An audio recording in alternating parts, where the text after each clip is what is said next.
Yeah,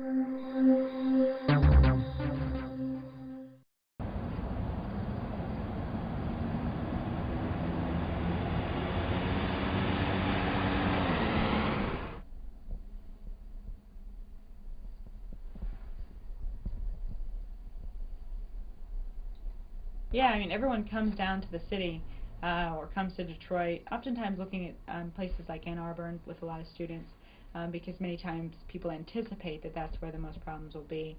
And then to a certain extent, sometimes that added attention leads to more people inside the polling place, which can snowball and lead to actually more problems because there are more people and it's creating more chaos and paranoia. Well, I think there's, first of all, we have a history in our country of individuals being blocked from voting based on race, color, language, minority status. They don't speak English as proficiently as everyone else.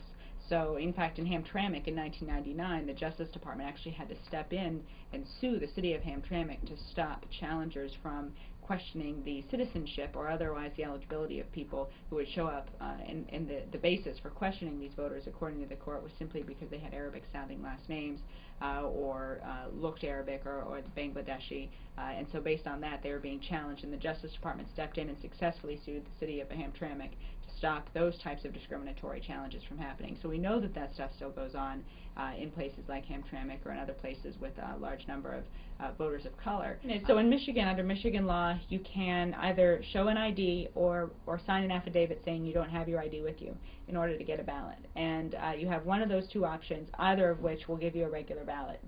There's nothing in the law that says you can be treated any differently if you sign an affidavit than if you have an ID. And so that said, if you have this requirement and it's applied in such a way that makes it more difficult for voters to sign that affidavit, then there's a problem. For example, some clerks in Grand Blanc Township, in Allen Park, I think it was, some clerks in smaller jurisdictions have sent out over the past year brochures that say you must have an ID in order to vote. And that's and then sometimes they'll say, or if you don't have an ID, you can show an affidavit in very small print underneath that. But that's not what the law is. The law says ID or affidavit, either way. And so the concern is, and I think the concern looking at November, is to make sure that that law is accurately told and applied in a way that makes sure every voter has to do one or the other. Now, our Secretary of State in Michigan, I think, could be doing a little better to be out there letting voters know that, for again, if their home's in foreclosure, that they can't be challenged. And our State Director of Elections has come out and clarified the law, emphasizing that it's true under Michigan law you cannot be challenged simply because your home's in foreclosure.